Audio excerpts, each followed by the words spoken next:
Good evening प्यारे प्यारे बच्चों। आज हम लोग जो है सबसे पहले पोरीफेरा के बारे में पढ़ेंगे। एनिमल किंगडम के लेक्चर नंबर 3 में आपका स्वागत है। आज हम लोग सबसे पहले पढ़ने जा रहे हैं पोरीफेरा के बारे में। तो सबसे पहले फाइलम पोरीफेरा क्या है? फाइलम कौन सा फाइलम है? तो कहेंगे सर पोरीफेरा, या इसी को हम और क्या कहेंगे तो कहेंगे सर स्पॉन्जेस कहते हैं। क्या कहते हैं? वो देखते हैं नहाने वाला जो देखा है स्पंज, जानते कि नहीं? कुछ लोग नहाते हैं साबुन से, जेल वाला सोप रहता है तो वो मुंह रगड़ने के लिए फोम यूज करते हैं, है ना? बाथ सोप क्या कहते हैं उसको? लिक्विड होता है, जिसे नहीं कटरीना कैफ ऐप का ऐड आता है तो वो झाग वाले उससे नहाते हैं, टब में नहा रहे हैं तो उसमें जो है शरीर को रगड़ने के लिए सोप वो होता है स्पंज, ठीक है, ताकि मैल वैल छूट जाए।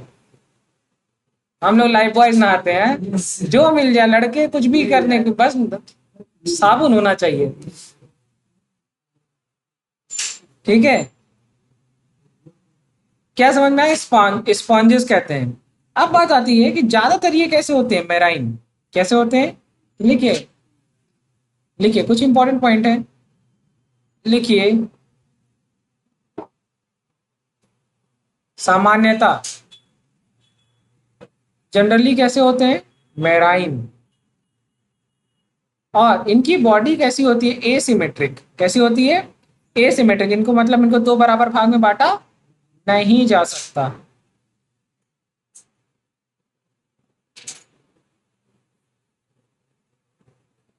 ओके, चलिए। ये सबसे पहले मल्टी सेलुलर ऑर्गेनिज्म है, तो लिखिए they are primitive multi cellular animal. Primitive multi cellular in animal, ठीक है। तो इसका मतलब इनका जो लेवल ऑफ ऑर्गेनाइजेशन है वो क्या है? वो कहेंगे sir cellular level of organisation.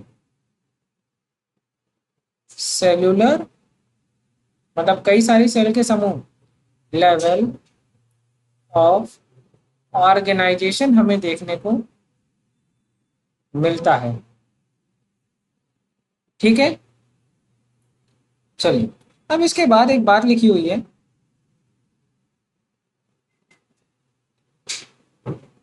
ये इंपॉर्टेंट बात है, लिखो have water canal system. Water transport या कैनाल सिस्टम, ठीक है। चलो अब हम एक एक करके आपको इसके आगे की चीजें समझाते हैं। बात समझ में आ रही है? अब ये देखो, ये देखो यहाँ पर, ये देखो बहुत छोटे छोटे से तुमको छेद देखने को मिल रहे हैं। पानी इन छेद के थ्रू अंदर जाता है और फिर यहाँ से बाहर आ रहा है, ठीक है। तो इस तरीके से जब सेल के थ्रू, जैसे समझो अभी दिखाते हैं तब आपको समझाएंगे। लिखा है एक साहब थे जिनका नाम था रॉबर्ट ग्रांट, और रॉबर्ट ग्रांट साहब ने फाइलम पोरीफेरा को एस्टैब्लिश किया। और पोरीफेरा, पोरीफेरा लिखो, ऐसे लिखो पोरीफेरा। तो पोरी का मतलब होता है पोरस, मतलब झिल्लीदार, जिसमें क्या हो? छेद हो बहुत सारे, ठीक है। दैट इज पोरस या पोर बियरिंग फॉर्म। अब देखो पानी में क्या है, पानी में कह रहे हैं कि पानी में सर, पानी में बहुत सारे खाने की चीजें हैं, बहुत सारे फाइटोप्लैंक्टॉन्स हैं, जू प्लैंक्टॉन्स हैं। तो जब पानी शरीर के अंदर जाएगा तो अपने साथ साथ खाना मिनरल भी लेके जाएगा, और जिस छेद के थ्रू जा रहा है उन जगहों पर आप ऐसा करिए कि कुछ सेल्स या टिश्यू अरेंज कर लीजिए, वो उसको कैप्चर कर लेंगी खाने को, और पानी शरीर से फिर वापस बाहर आ जाएगा। और जिस समय पानी बाहर आ रहा होगा वो सेल या टिश्यू अपना वेस्ट मटेरियल उसी पानी में रिलीज कर देंगी और वो बॉडी के बाहर आ जाएगा। इसका मतलब बहुत ही ज्यादा एडवांस डाइजेस्टिव सिस्टम या बहुत ही ज़्यादा एडवांस एक्सक्रीटरी सिस्टम की ज़रूरत नहीं है, ये इसीलिए सेलुलों का मल्टी सेलुलर है। चलो,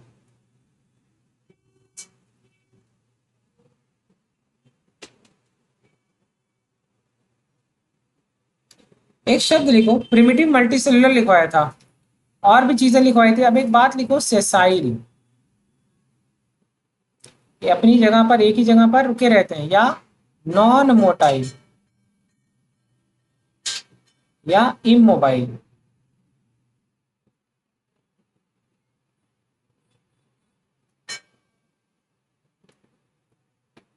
ठीक है, इनकी कुछ वैरायटी ऐसी है जो रेडियली सिमेट्रिकल पाई गई, लेकिन ज्यादातर क्या होंगे, एसिमेट्रिकल।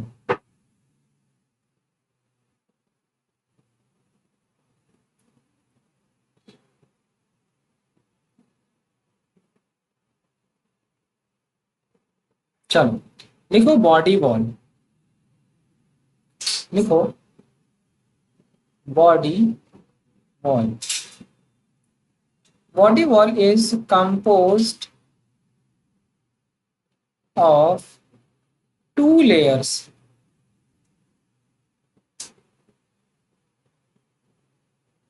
एक होती है पिनाकोडर्म,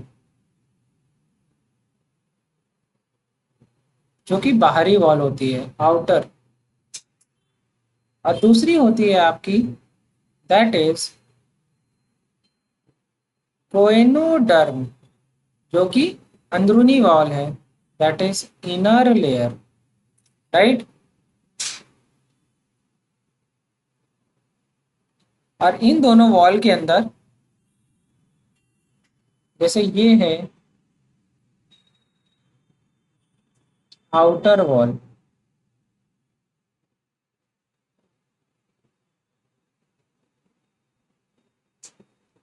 ये है मान लो इनर वॉल, तो ये वाली हो गई आउटर और ये वाली हो गई इनर।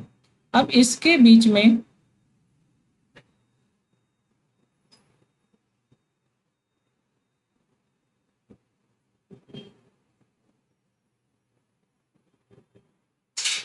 ये क्या प्रेजेंट है, कहेंगे इसको, कहेंगे मीजो हिल। ये कैसा है, तो कहेंगे सर जिलैटिनस मैट्रिक्स। मैट्रिक्स मतलब फ्लूइड लाइक, भरा होता है। क्या होता है, जिलैटिनस मैट्रिक्स भरा होता है।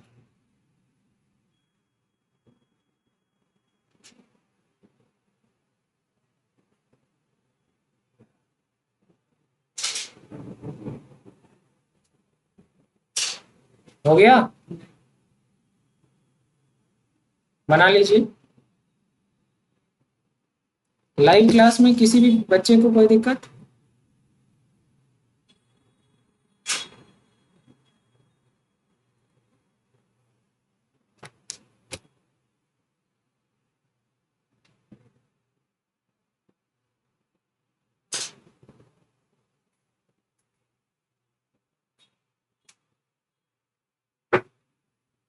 आगे बढ़ जाऊं? चलिए, ये देखिए यहाँ पे कितनी अच्छी अच्छी बातें दी हुई है। ये एक स्पॉन्ज को देखिए, और बहुत कुछ आपको इसमें देखने को मिलेगा। अब देखिएगा क्या क्या है। ये है एक शब्द जिसका नाम है ऑस्क्यूलम, एक लिखा हुआ है कोइनोसाइट, एक शब्द लिखा है ऑस्टियम, एक शब्द है पोरोसाइट, एक शब्द है मीजोहिल, और एक शब्द है स्पॉन्जोसील। सील का मतलब क्या, कैविटी, खाली जगह। एक शब्द लिखा है स्पिक्यूल, एक शब्द लिखा है पिनेकोसाइट, और एक शब्द लिखा है ऑस्टियम। अब मेरी बात को समझिए, ये जो ऑस्टियम है, ये जो छोटा छोटा सा छेद देखने को मिल रहा है, दिख रहा है, दिख रहा है आपको ये छोटे छोटे से छेद, इन्हीं छेद के थ्रू पानी अंदर घुसता है। क्या अंदर घुसता है, पानी। इन्हीं छेद के थ्रू पानी अंदर घुसता है। अब मुझे एक बात बताइए, आपने जब अभी पीछे वाला डायग्राम देखा था, तो आपको कुछ इस तरीके से मैंने बनाने की कोशिश की थी, और यहाँ पर मैंने छेद बनाया तो ये छेद कुछ यहाँ से होते हुए गुजरेगा। पानी अगर इसके थ्रू अंदर जाएगा तो अंदर क्या है, जिलेटिनस सब्सटेंस, और यहाँ से बाहर आएगा। यहीं से जब ये बाहर मतलब अभी भी एक कैविटी के अंदर है, खोखली जगह है, इस कैविटी को कहेंगे स्पॉन्जोसील। नोट करते जाइएगा। अब इसी कैविटी में कुछ कुछ जो है, क्या लिखा हुआ है, कोइनोसाइट, कुछ नो है, सिरिंज जैसी चीज है, नुकीली नुकीली चीज है, दिख रहा है। कोइनोसाइट एक नुकीली सी चीज है। आप ये देखिए, कोइनोसाइट ऐसा नहीं, नुकीली सी पिन है। तो यहां से, जैसे मान लीजिए अमीबा, पैरामीशियम, या कुछ भी फाइटोप्लैंक्टन जब इधर से गुजर रहा होगा, ये उसको चुभा देंगी और उसको मार देंगी, और क्या करेंगी, खा जाएंगी या एब्जॉर्ब कर लेंगी। तो समझ में आया अपना खाना किस तरीके से ये कैप्चर कर रही है, हाँ या ना, समझ में आया। चलिए, अब पोरोसाइट है। पोरोसाइट का मतलब क्या है, कहेंगे सर वही पोर नुमा, खाली जगह। ठीक है, एक एक करके आप सबको पढ़ते हैं। अब जो ये स्पिक्यूल शब्द है, स्पिक्यूल क्या है, तो कहेंगे सर इसका स्केलेटल सिस्टम बनाती है। क्या बनाती है, ताकि इसका शेप फिक्स रहे, क्या रहे, फिक्स रहे इसका शेप। या आप कह सकते हैं इस स्पिक्यूल कह सकते हैं, या इसी को आप कहते हैं स्पोंजियन फाइबर।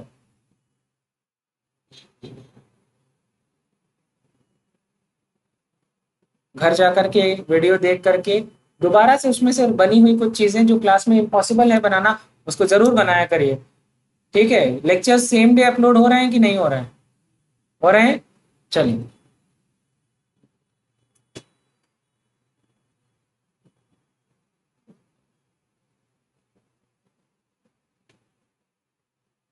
ठीक है। अब यहां पर देखिए, एक शब्द लिखा है ऑस्टियम।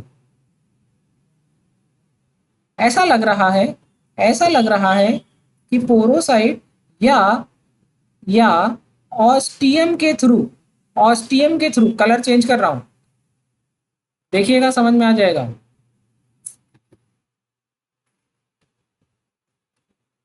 देखिएगा, ऐसा लग रहा है कि ऑस्टियम के थ्रू फ्लूइड अंदर गया, यहां से, चाहे ऑस्टियम के थ्रू बाहर गया या अंदर भी आ सकता है, और बाहर निकलते समय किसका इस्तेमाल किया, ऑस्क्यूलम का। किसका किया, बात समझ में आ रही है। चलिए,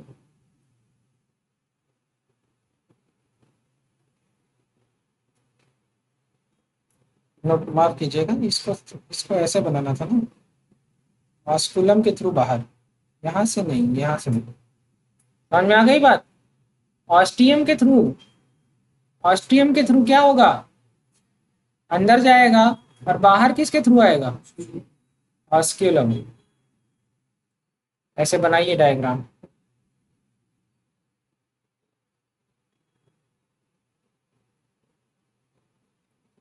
ये ऐसे ऐसे ऐसे ऐसे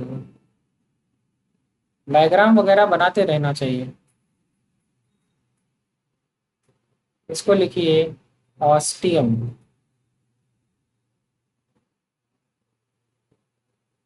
पानी अंदर गया और किसके थ्रू बाहर आया, वाटर। और इसको क्या कहेंगे, ऑस्कुलम। ठीक है, हाँ या ना, ठीक है।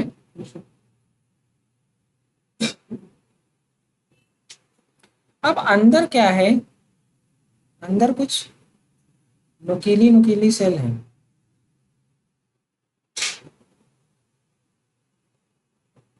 इनको क्या बोलोगे आप, कोएनो साइट।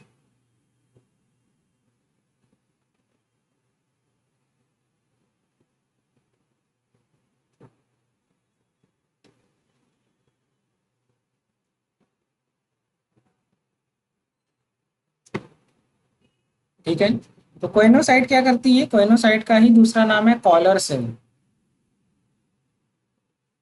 ये कहाँ पर प्रेजेंट है? तो कहेंगे स्पॉन्जोसील कैविटी को इज लाइक, देखो, it will line the spongocoel cavity. It will line the spongiocele cavity. Okay, या कैनाल। बात समझ में आ गई? अब एक एक करके सबके बारे में डिटेल्स में पढ़ते हैं। दिख रहा है? जो चीजें पढ़ाई सब दिख रही है? चलिए, यहाँ पर एक वाटर कैनाल सिस्टम होता है, ठीक है। अब ये जो वाटर कैनाल सिस्टम है, इसके थ्रू क्या क्या चीजें ट्रांसपोर्ट होती है? तो लिखो,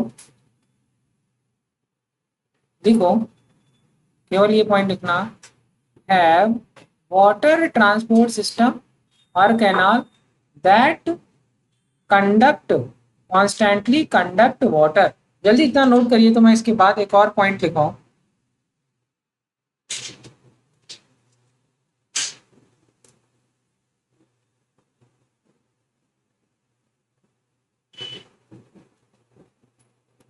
ठीक है, this water transport system, water के साथ और क्या जाएगा? तो लिखिए, लिखिए,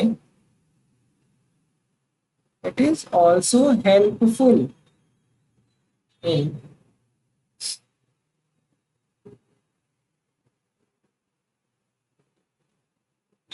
फूड गैदरिंग, फूड को इकट्ठा करने में मदद करता है। और क्या काम आता है? तो कहेंगे sir, respiratory exchange, food gathering में मदद करता है, रेस्पिरेटरी एक्सचेंज में मदद करता है, और किस में मदद करता है? कहेंगे सर, रिमूवल ऑफ वेस्ट। तो ऐसा लग रहा है, ऐसा लग रहा है ये तीन बहुत इंपॉर्टेंट काम कर रहा है। खाने को कैप्चर करने में, खाने को इकट्ठा करने में मदद कर रहा है, गैसियस एक्सचेंज करा रहा है, और जो भी वेस्ट है उसको रिमूव करने के लिए, अपनी बॉडी से निकालने में मदद कर रहा है। चलो, क्या मैं आगे बढ़ जाऊं? नोट कर लीजिए, नोट कर लीजिए, नोट करिए, डराइए नहीं। हाँ, हो गया?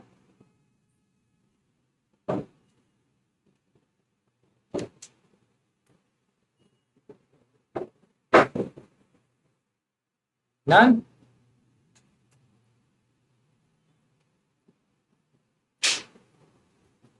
देखो, लिखवा दिया। ये चीजें इंपॉर्टेंट है। देखो, लिखा है कि मोड ऑफ न्यूट्रिशन, खाना ये किस तरीके से लेते हैं? तो होलोजोइक मोड ऑफ न्यूट्रिशन है। कैसा है? नोट करो, होलोजोइक मोड ऑफ न्यूट्रिशन, मतलब खाने को कैप्चर करेंगे, मारेंगे और खा जाएंगे। कौन कौन सा मोड ऑफ न्यूट्रिशन होता है? सैप्रोफिटिक, पैरासिटिक और होलोजोइक। हम आप किस तरीके से खाना खाते हैं? होलोजोइक मोड है। हाँ, हाँ, नोट करिए।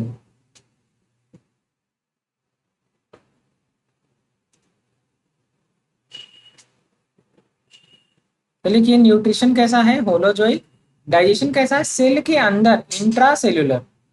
और जो इनका फूड जो जो स्टोर करके ये रखते हैं, उसको क्या कहते हैं? थीजोसाइट। जिस सेल में रखते हैं, जहां पर फूड स्टोर होता है, तो फूड स्टोर सेल को क्या कहते हैं? थीजोसाइट।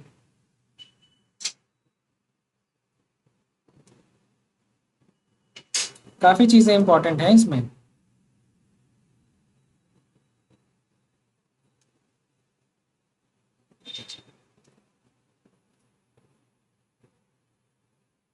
जापान वगैरह में लोग इसको नहाने वहाने में भी इस्तेमाल करते हैं, मतलब इसी से रगड़ते हैं शरीर को।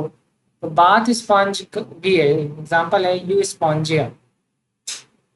फ्रेश वाटर में भी कुछ स्पॉन्जेस पाए जाते हैं, जैसे एक एग्जाम्पल है स्पॉन्जिला। और एक और स्पॉन्ज का एग्जाम्पल है, दैट इज साइकॉन या साइफा। ठीक है, क्या मैं आगे बढ़ जाऊं? चलो,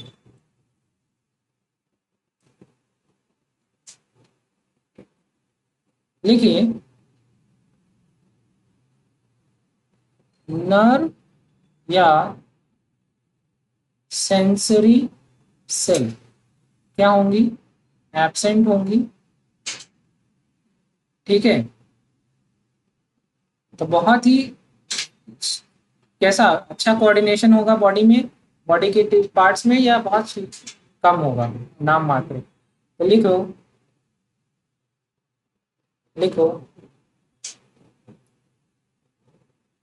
do not show much coordination between various body parts। चलिए, नेक्स्ट पॉइंट लिखिए, बॉडी इज सपोर्टेड बाय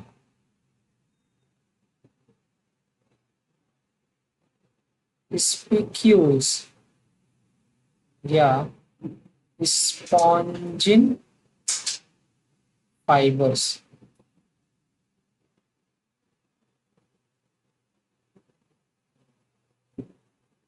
ठीक है, the spicule should be calcareous, मतलब कैल्शियम का बना है, या सिलिसियस, सिलिसियस। ठीक है, अभी मैं साइड हो जा रहा हूं, आप लोगों को दिखेगा। सपोर्टेड मतलब बॉडी का स्केलेटन। चलिए नोट करिए इसका प्रॉब्लम, जस्ट पीछे लिखा हुआ है, बट आप नोट करिए। Body is supported by skeleton, supported या स्केलेटन सिस्टम इसका क्या है? बताइए सर। स्पिक्यूल या इसी में स्पॉन्जिन फाइबर कहते हैं, और ये कैल्शियम का बना है तो कैल्शियम, सिलिका का बना है तो सिलिसियम। ठीक है,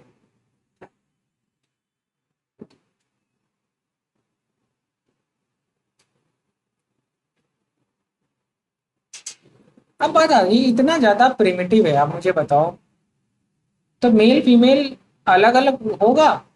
नहीं, क्या लिखो, सेक्सेस आर नॉट सेपरेट, मतलब हर्माफ्रोडाइट या मोनोशियस कहते हैं, और यहाँ पर ज्यादातर एसेक्सुअल रिप्रोडक्शन देखने को मिलता है। ठीक है, नोट कर लीजिए पूरा point.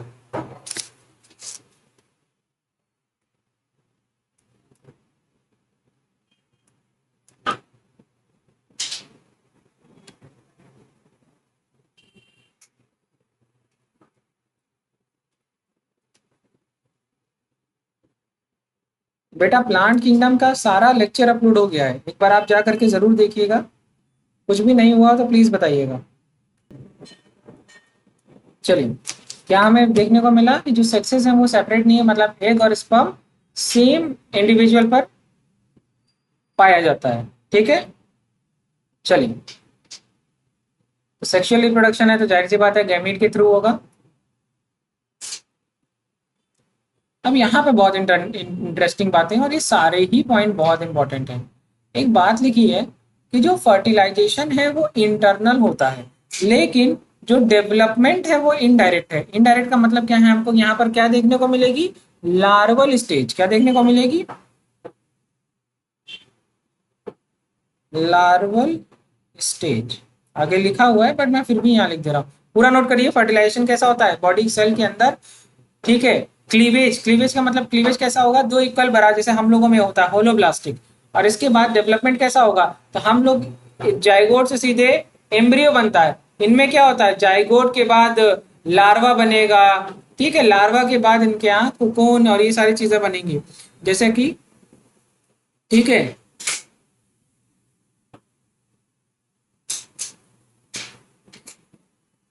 It is morphological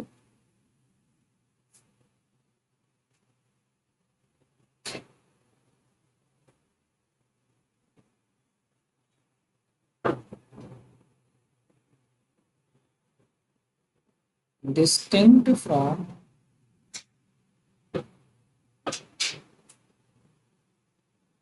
adult.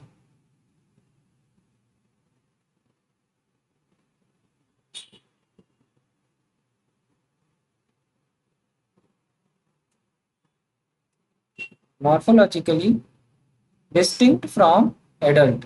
क्या मैं आगे बढ़ जाऊं?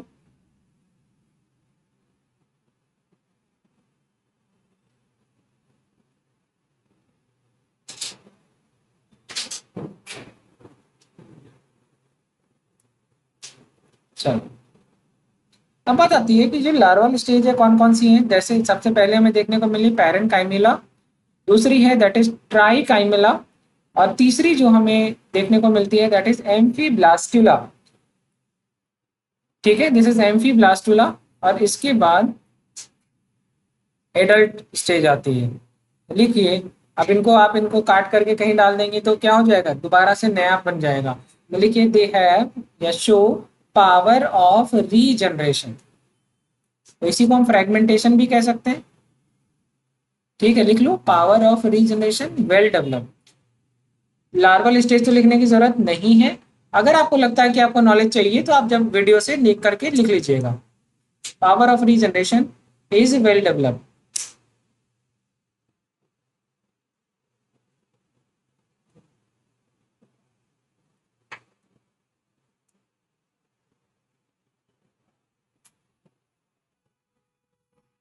चलो, इनको तीन क्लासेस में सब डिवाइड किया गया। इनको तीन क्लासेस में सब डिवाइड किया गया। तो लिखो क्लासिफाइड का केवल एक पॉइंट लिखो, क्लासिफाइड इनटू थ्री क्लासेस।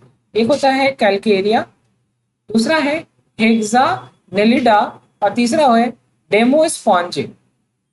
केवल लिखो classified into three classes, Calcarea, ठीक है, हेक्सा नेलिडा और डेमोस्पॉन्जे। हो गया?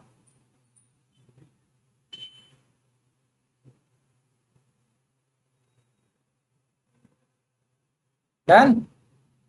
क्लासिफाइड इनटू थ्री क्लासेस, केवल इतना ही आपके काम का, इससे ज्यादा आपको काम का नहीं है। ठीक है, नोट करिए।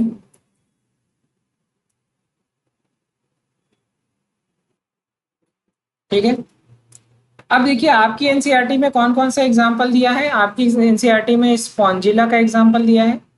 आपकी एनसीईआरटी में यू स्पॉन्जिया, या जिसको हम कहते हैं बाथ स्पंज, और एनसीईआरटी में दिया है साइकॉन या साइफा। ये तीनों तो जरूर लिखिए। इसके अलावा केवल जो आपने क्लासिफिकेशन किया ना तीन क्लासेस, तो उसमें कैलकेरिया में लिख दीजिए साइकॉन या साइफा। ठीक है, इसके बाद डेमो स्पॉन्जी में डाल दीजिए स्पॉन्जिला या फ्रेश वाटर स्पॉन्ज, और you Spongia that is bath sponge. आज ही से इसको याद करने की कोशिश करिए। ठीक है, बाकी की चीजें अब नहीं आती, बट आपको आज जो है मैं यहाँ पर समझा दे रहा हूँ, पहले के एग्जाम्स में आई हुई हैं। यूपेलेक्टेला दैट इज बीनल फ्लावर बास्केट, तो लोगों के इंगेजमेंट वगैरह या पार्टीज में उनको गिफ्ट करते थे। ठीक है, Hyalonema that is glass rope sponge. ठीक है, और Chalina that is dead man's finger like. केवल आपके लिए ये जो मैंने तीन टिक के, ये तो मोस्ट इम्पॉर्टेंट है, अटमोस्ट इम्पॉर्टेंट है। आपको एटलीस्ट ये तीनों आने ही चाहिए। उसके बाद के नहीं आते हैं तो कोई बात नहीं। चलिए, अब हम लोग नेक्स्ट फाइलम पढ़ने जा रहे हैं that is called as phylum Cnidaria, या इसी को हम और कहते हैं सिलेंट्रेटा।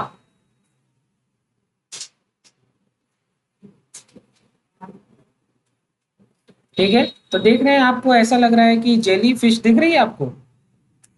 हाँ, तो बिल्कुल यहाँ पे हमें इसको पढ़ना है, इसके बारे में पढ़ना है। तो फाइलम सिलेंट्रेटा में हमें सबसे पहले ये जानना है कि ये होते कैसे हैं। तो कहेंगे सर दे आर कैसे, तो कहेंगे सर एक्वेटिक, मतलब पानी में पाए जाते हैं।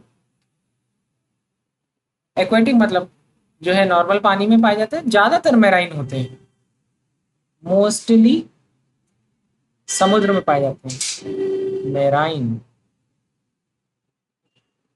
तो इनके सारे ही इनके जो जितने भी इस फाइलम में ऑर्गेनिज्म है, सब के सब क्या है, पानी में। जमीन पर कोई नहीं। अब या तो ये या तो ये सेसाइल होते हैं, रुके हुए एक जगह, मतलब नॉन मोटाइल, या फिर ये फ्री मूविंग होते हैं। जेली फिश को देख रहे हैं, पानी के साथ बह रही है। तो या तो ये सेसाइल होते हैं या तो ये फ्री मूविंग होते हैं। अच्छा, इनकी बॉडी को दो बराबर भाग में कई जगहों से काटा जा सकता है ना। बॉडी कैसी हो गई, रेडियली सिमेट्रिकल। क्या रेडियली सिमेट्रिकल हम लोगों ने पढ़ा भी था ना, सिलेंट्रेटा और टीनोफोरा। और एक और एग्जांपल था, adult of Echinodermata, radially symmetrical. हाँ, कुछ कह रहे थे बेटा आप।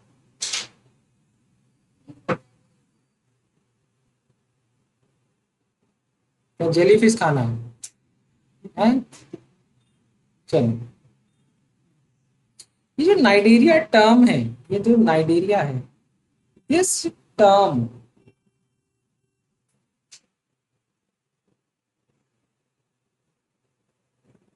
This name is derived from nidoblast.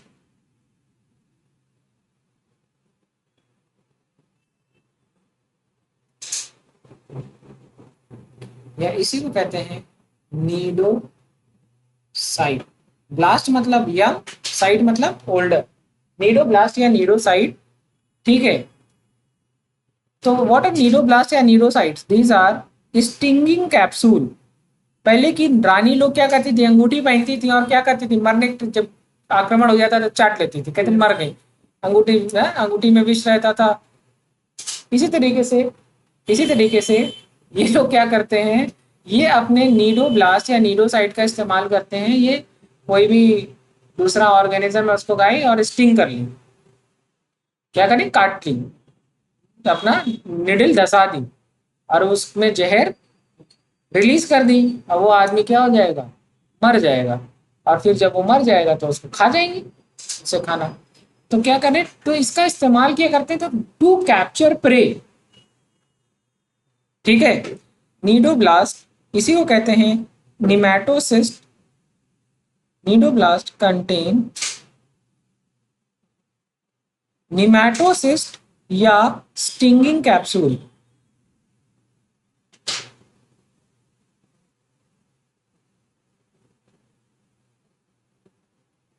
या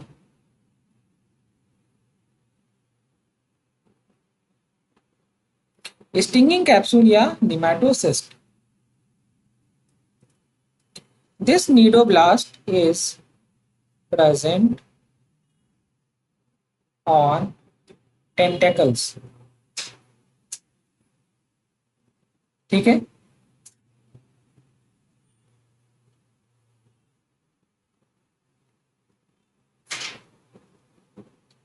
ठीक है, जो जेलीफिश हैं इनके जो टेंटेकल्स होते हैं उनमें नीडोब्लास्ट या नीडोसाइट सेल्स पाई जाती हैं। ये नीडोब्लास्ट या नीडोसाइट सेल्स अपने अंदर क्या रखती हैं, तो कहेंगे स्टिंगिंग कैप्सूल या निमैटोसिस्ट। बात समझ में आ गई, जिस तरीके से लिखवाया वो भी समझ में आ गया, हाँ या ना।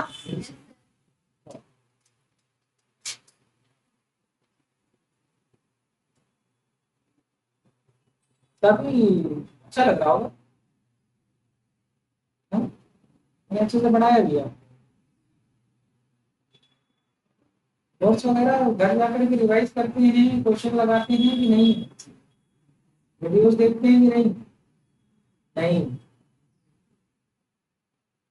एक दिन मैं तुम लोगों का ऐप का टाइमिंग चेक करूंगा, क्योंकि मेरे पास भी एक्सेस है, मैं यहीं से देख लूंगा, वॉच आवर देख लूंगा, आपको लोग जो है कितने कितने घंटे ऐप पर जो है बिताते हैं रिविजन वगैरह में।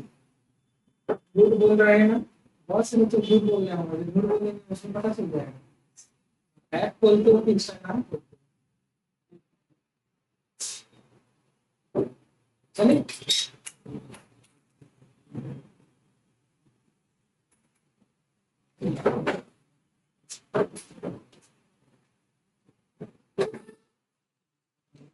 अब बात आती है, ये देखिए, तो एग्जाम्पल मैंने आपको सिखा ही दिया था।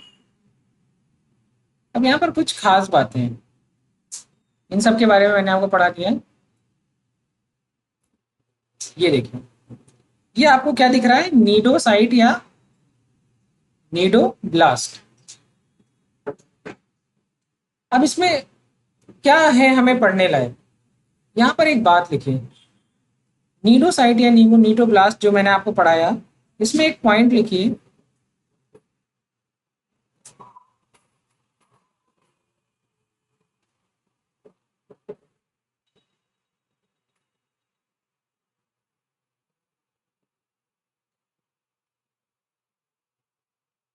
इसका क्या यूज है।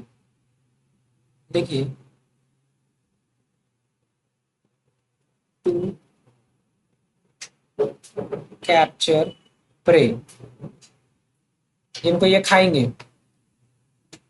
ठीक है। और क्या यूज है, एनकरेज। एक और यूज है, दैट इज डिफेंस। अब बात आती है, जो नाइजीरियंस हैं, they show tissue level organisation.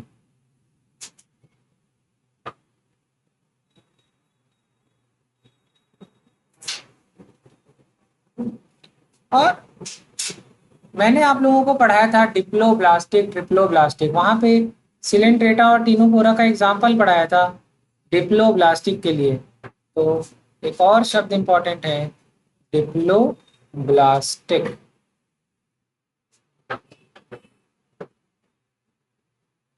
हाँ या ना।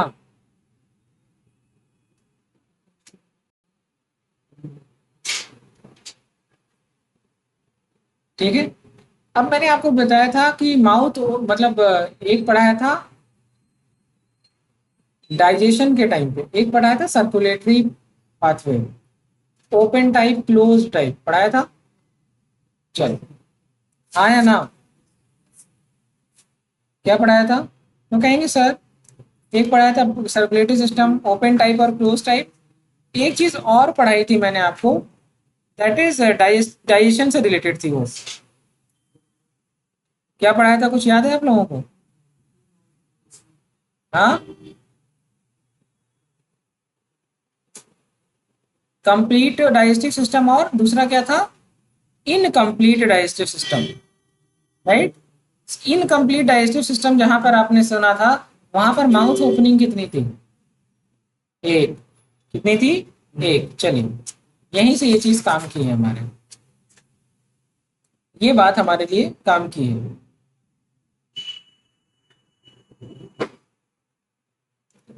चलो, अब एक एक करके आगे के लिए चलो, एक रफ डायग्राम बना लो। और ये देखो, ये तुमको क्या देखने को मिल रहा है, गैस्ट्रोवेस्कुलर कैविटी। यहां से, यहां से, यहां से ही चीजें आ रही हैं और यहीं से बाहर जा रही हैं, है ना। और कोई तुमको कैविटी दिख रही है क्या? तो रफ डायग्राम ऐसे बना लो।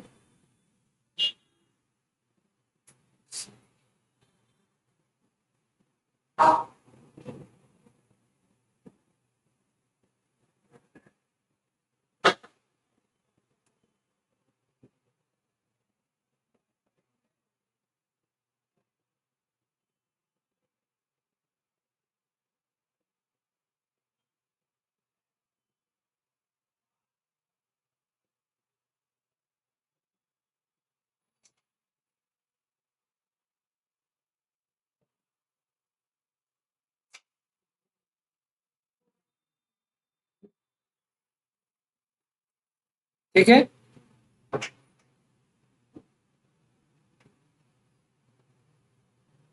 इनको कह दो टेंटेकल। इसको कहते हैं गैस्ट्रोवेस्कुलर कैविटी।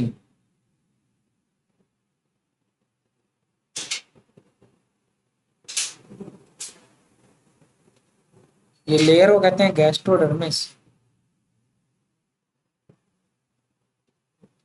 ठीक है, अंदर को क्या कहेंगे, मीजोग्लिया। मीजोग्लिया हम लोग ने पढ़ा था ना, क्या बोला था? तो कहेंगे सर बाहर वाली लेयर अंदर वाली लेयर के बीच में जो मैट्रिक्स था उसी को क्या कहते थे, मीजोग्लिया। सबसे बाहर क्या हो गई, एपिडर्मिस।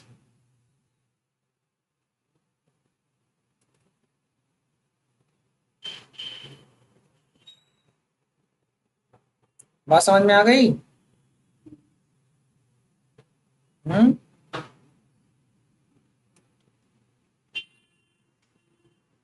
ये माउथ, या इसी को कहते हैं हाइपोस्टोम।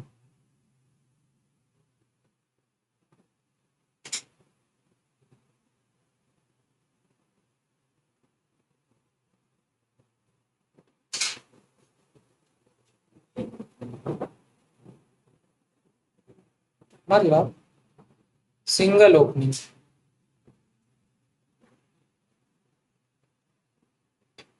कितनी ओपनिंग है? सिंगल ओपनिंग है। ठीक है, तो गैस्ट्रोवेस्कुलर कैविटी या इसी को कहते हैं सिलेंट्रॉन। और करके लिखो, सिलेंट्रॉन। तो गैस्ट्रोवेस्कुलर कैविटी को ही सिलेंट्रॉन कहते हैं, इसीलिए इसका नाम क्या पड़ा, सिलेंट्रेटा। बात समझ में आ गई? शैल आया? देखिए, सिंगल माउथ ओपनिंग हाइपोस्टोम, एक शब्द और मैंने बता दिया आपको, क्या बताया?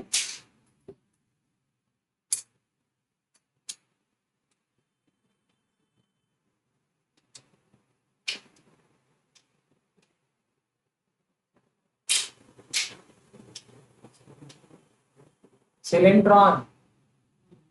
हो गया? नोट कर लीजिए।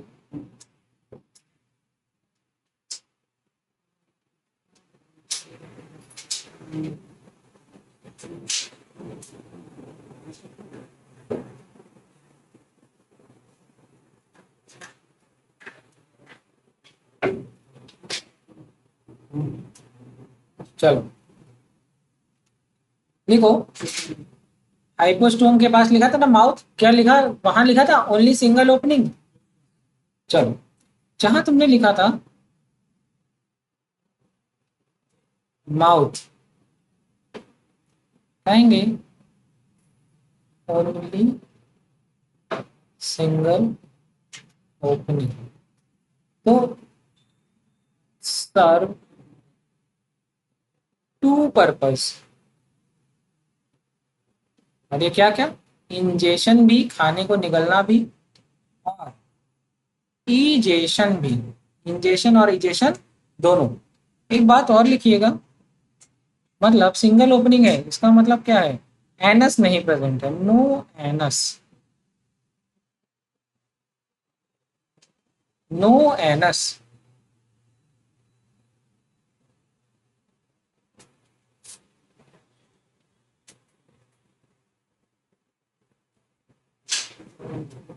एग्जाम्पल नहीं लिख पाई थी? अच्छा,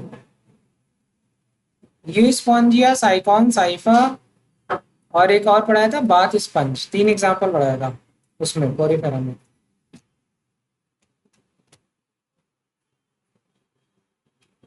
चलो, एक बात लिखी हुई है सिलेंट्रॉन के बारे में, तो लिखो सिलेंट्रॉन डैश करके लिखो, serve as both digestive and circulatory function. तो ये पूरा पॉइंट लिख लो, coelenteron dash serve digestive and circulatory function, पूरा का पूरा पॉइंट लिख लीजिए।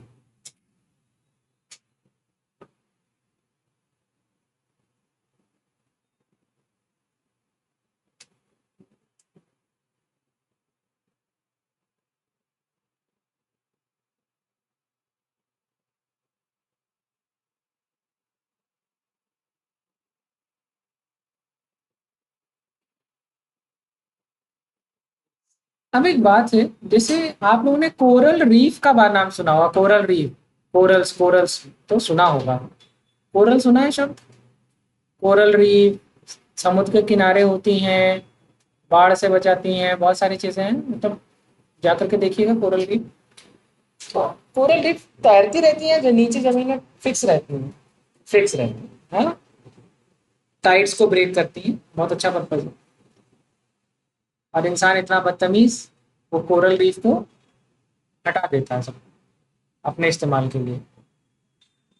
और जब कोरल रीफ हट जाता है तो जो टाइड्स आती हैं, बड़ी बड़ी लहरें आती हैं, उनको रोकने के लिए या ब्रेक करने के लिए कुछ रहता नहीं। तो इंसान इतना बदतमीज है कि मुंबई में आप देखेंगे कोरल रीफ हट गया और उसकी जगह पर वो लोग पत्थर लगाए हुए हैं, बैंड्रा और ये सारी चीजें सुने ना सब, जहाँ पे वो बीचेस हैं, तो वहां ऐसे चौकोर चौकोर पत्थर लगे हैं, देखें, ऐसे करके, ऐसे करके टाइड्स वगैरह आए तो उस पर टकराती हैं, देखा होगा पिक्चरों में, अक्सर पिक्चरों में दिखाते हैं। तो वो वहां पे मतलब गोला लीफ की जरूरत नहीं, हम कह रहे हैं नहीं हम आर्टिफिशियल कर लेंगे, तभी वहां पे सुनामी नामी आ जाती है, बड़ा नुकसान हो जाता है। तो एक बात समझ में आ गई। तो एक एग्जांपल तो हमको कोरल रीफ दिखा, वो फिक्स है जमीन के समुद्र के किनारों पे, तो ये फिक्स भी होते हैं। एक है जो पानी में तैर रहा था, जेलीफिश, पता चला बीच पे नहाने गए, जेलीफिश काट ली। होता है, बहुत लोगों की डेथ भी हो जाती है, बहुत लोग बीमार हो जाते हैं, ठीक है, बहुत पेनफुल होता है कि यही चुभा देती है टेंटेकल, स्नीडोब्लास्ट के अंदर जो टेंटिकल्स होते हैं। तो उनका काम ही था, देखे कि दो तीन काम था, डिफेंस था, एनकरेज था, एक काम था प्रे को कैप्चर, तो अपना प्रे समझ के कई इंसान खा जाएंगे। तो इंसान भी कभी कभी कांटेक्ट में आया था जेलीफिश के, तो हो जाता है उसके साथ भी खेल। अब यहाँ पर कुछ इंपॉर्टेंट बात है, और वो इंपॉर्टेंट बात कुछ खास इस तरीके से है।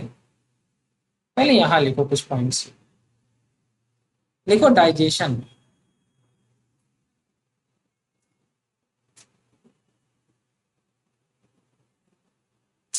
डाइजेशन में लिखो बोथ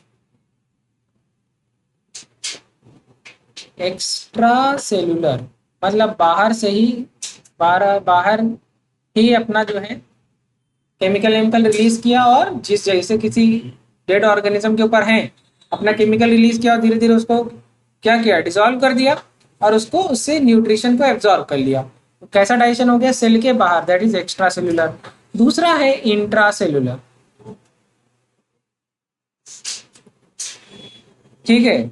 इंट्रासेल्युलर, इंट्रासेल्युलर का मतलब क्या है, तो कह रहे हैं कि सर जैसे न्यूट्रिशन जो है वो अंदर सेल के अंदर प्रे को कैप्चर किया, फिर उसको धीरे धीरे वहां पे अपना सेल के अंदर जो है लेकर के अपना जितने भी डाइजेस्टिव हार्मोन्स है, एंजाइम्स है, रिलीज किया और फूड वहां से एब्जॉर्ब किया। ये समझ में आ गया। अब एक बात लिखी हुई है, पोरीफेरा में तो नर्वस सिस्टम था ही नहीं, इसमें पहली बार नर्वस सिस्टम बनना शुरू हुआ। लिखो नर्वस सिस्टम।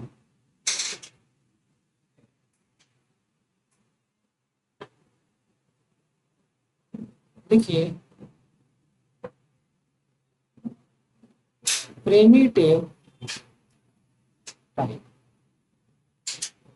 हमें नर्वस सिस्टम में क्या देखने को मिलेगा, तो कहेंगे सर नर्व नेट,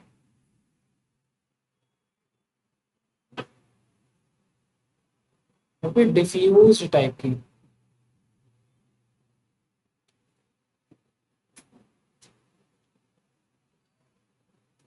एक शब्द है that is statocyst, it is sensory structure in. अब ये दो फॉर्म में पाई जाती है, एक होता है पॉलिप और एक होता है मेडुला, ठीक है। अल्टरनेशन ऑफ जनरेशन हमें देखने को मिलता है in medusa. Medusa form free form होता है, तैरता है, और पॉली फॉर्म कैसा होता है, फिक्स्ड।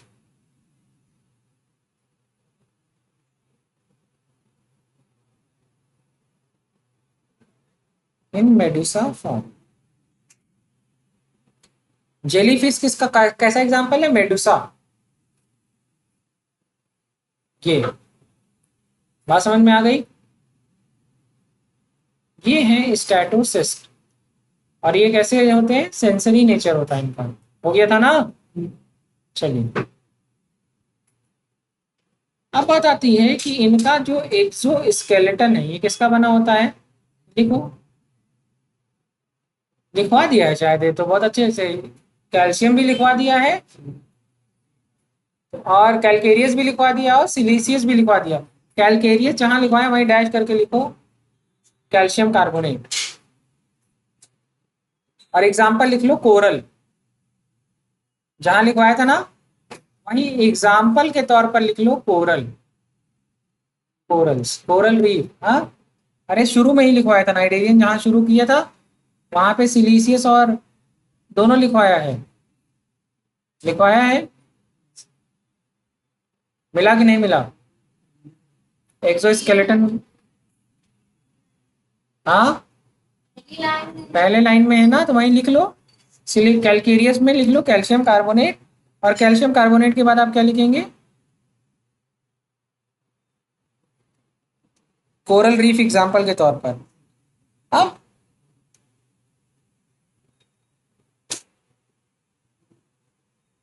पॉलिप वाला कैसा रहेगा? अपनी जगह फिक्स रहेगा, कोरल वाला एग्जाम्पल। और मेडुसा वाला क्या होगा? फ्री मूविंग होगा। तो क्या है, दो फॉर्म में पाए जाते हैं। लिखो बॉडी फॉर्म, ये लिखो, देखो बॉडी फॉर्म। अब देखो पॉलिप से, सुनो, देखो पॉलिप से मेडुसा फॉर्म बनती है एसेक्सुअल रिप्रोडक्शन से।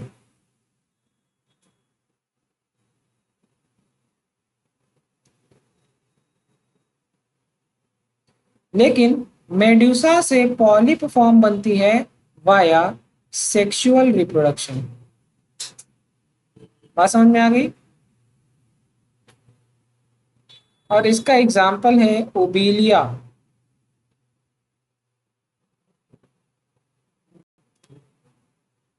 और पॉलिप फॉर्म का एग्जाम्पल है पॉलिप से मेडुसा।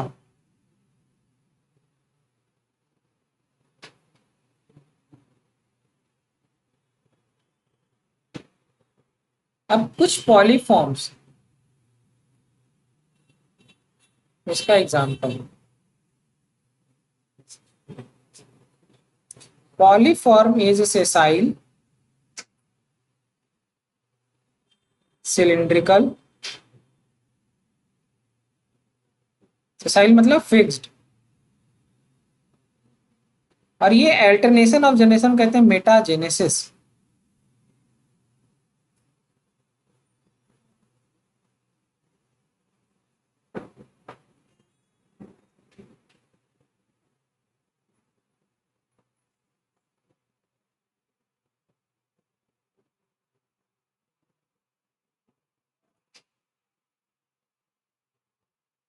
ठीक है, that is alternation.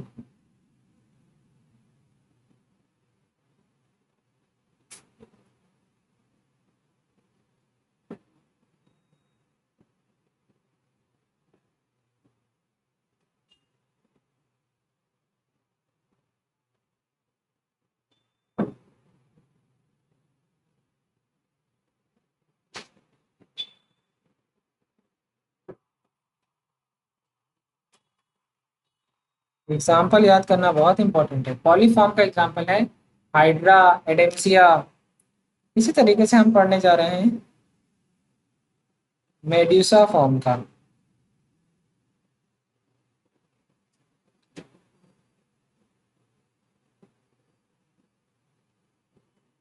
Umbrella shape.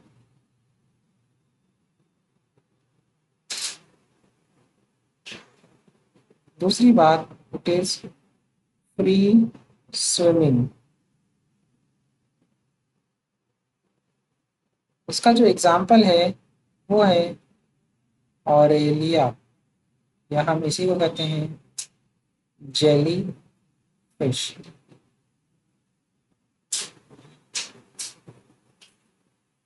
और भी बहुत सारे एग्जाम्पल हैं, दैट इज साइलिया, जिसको हम पोर्तुगीज मैन ऑफ वॉर कहते हैं। Adamsia, that is sea anemone. Pennatula that is sea pen, और Gorgonia that is sea fan, और Meandrina that is brain coral. ठीक है,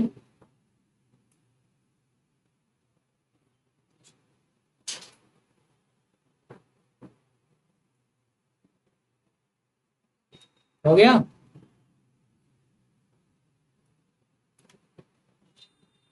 ये बात मैंने लिखवा दी। चलिए, मेटाजेनेसिस लिखवा दी। ठीक है, देखिए क्या लिखा हुआ है, पॉलीफॉर्म किस में कन्वर्ट हो रहा है, मेडिसा। क्या है, थक गए क्या आप लोग, कुछ तो पढ़ाया ही नहीं। रिप्रोडक्शन लिखो, ये पूरा पॉइंट नोट करिए, ये पॉइंट नोट करिए, बहुत इंपॉर्टेंट है, बहुत लंबा चैप्टर है, क्योंकि जल्दी जल्दी थक जाएंगे तो फिर कैसे खत्म करेंगे बेटा। 8:30 बजे तक लखनऊ में रात नहीं होती।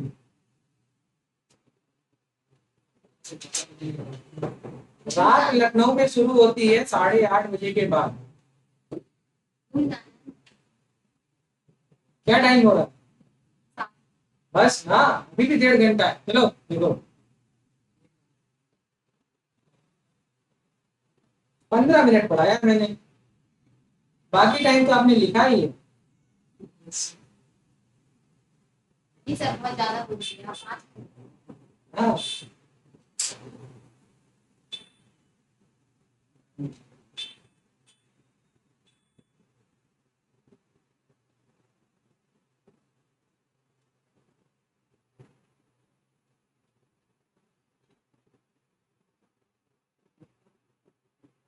तो मैं आगे बढ़ जाऊं।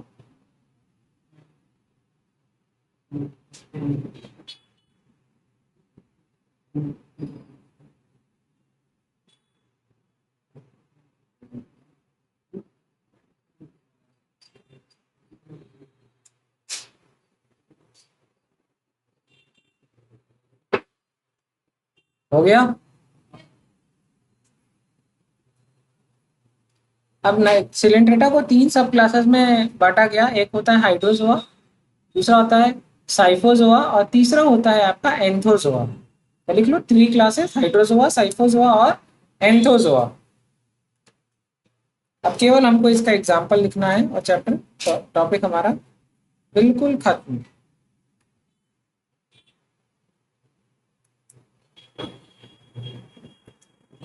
चलिए, नेक्स्ट क्लास में हम लोग पहले इसका एग्जाम्पल लिखेंगे, फिर हम इसके आगे का पार्ट डिस्कस करेंगे। Thank you.